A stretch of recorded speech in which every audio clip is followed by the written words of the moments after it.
네. 자, 그리고 실적 관련한 이야기도 좀 해보도록 하죠. 조선 3사와 관련해서 3분기 실적 좀 어떤 모습이 예상되고 있습니까? 기본적으로 3분기가 이번에 흑자에 대한 코멘트가 많이 나오고 있는데요. 자, 이번에 흑자는 실은 눈물의 흑자입니다. 왜냐하면 조선업종 작년 올해 수많은 구조조정을 이었기 때문에요. 결국 판관비 등 이런 부분이 있어서 상당히 줄어들었기 때문에 작년보다 흑자이지, 이것이 흑자라기보다 상당히 그 상승에 있어서, 그리고 3분기 흑자의 질은 안 좋다, 이런 말씀을 드리도록 하겠습니다. 눈에 띄는 것이 현대중공업 그리고 현대미포조선이 지난주에 평균적으로 7%대 급등을 좀 보이고 있는데요. 현대중공업은 이 시각 현재도 약 2,000원 정도 1%대 상승, 그리고 현대미포조선도 1% 상승을 좀 보이고 있어서 이번 3분기 흑자 전환할 것이다, 그런 어떤 상승 각도에 상당히 좀 긍정적 의미를 좀 보이는 것 같습니다. 현대중공업은 지난주에 52주 신고가의 모습을 좀 보이고 있고요. 이 시각 현재도 삼성중공업이 약 1.6% 상승을 좀 보이고 있어서 오늘도 52주 신고가 모습을 보이겠다는 것은 제가 가끔 좀 강조를 좀 드리지만, 결국 직원들 구조조정한 그 효과가 52주 신고가를 간다는 것은 오늘 입장에서 보면 구조조정하는 것이 맞다, 그런 어떤 확신을 좀 주기 때문에 이런 종목들의 그 신고가는 결코 그렇게 긍정적인 모습으로 좀 보이고 있지 않다, 이렇게 보면 좋겠습니다.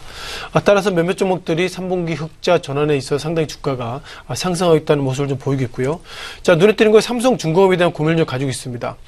많은 참여자들이 삼성중공업에 있어서 결국 삼성 계열사이기 때문에요. 삼성중공업은 망하지 않겠다, 이런 좀 판단을 가지고 있습니다. 그리고 삼성중공업이 힘들면 산원을 비롯해서 정부가 어떻게 보면 그 공적자금 되는 것이 아니라 삼성이 좀 내지 않을까, 그런 관점이기 때문에 삼성중공업 그래도 다른 종목 비해서는 좀 재무적으로 상당히 건전한 모습을 가지고 있는데요.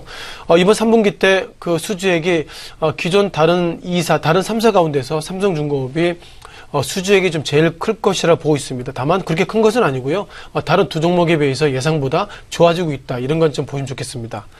다만 중요한 것은 3분기 때 흑자 전환의 문제가 아니라 통상 클락슨이죠. 클락슨 같은 경우에는 전 세계 기본적으로 물동량 그리고 조선업종에 대한 분석기관을 클락슨이 가지고 있는데, 자, 9월 말 기준으로는 한국이 조선의 어떤 데이터가 13년 만에 최저치의 모습을 기록하고 있다는 눈에 띄고 있습니다. 지난 9월 말 기준으로는 중국이 수주 잔량 1위고요. 한국이 1위에서 뺏겼죠. 그리고 2위가 한국이고 3위가 일본이 수주 잔량인데, 2위인 한국과 3위인 일본 간의 수주 잔량이 예상보다 간극이 좁아지고 있다는 것은 우리가 지금 2위에 만족해야 하셔야 되는 것이 아니라 이제는 3위, 4위, 5위 언제까지 떨어질지 모르는 그런 어떤 조선업종에 대한 리스크가 있다는 말씀드리겠습니다. 따라서 이 시각 현재 조선 3사가 흑자 전환 가능성에 기대를 좀 가지고 있지만 전체적인 틀거리로 봐서는 조선업종 부정적이다, 이렇게 정리를 드립니다.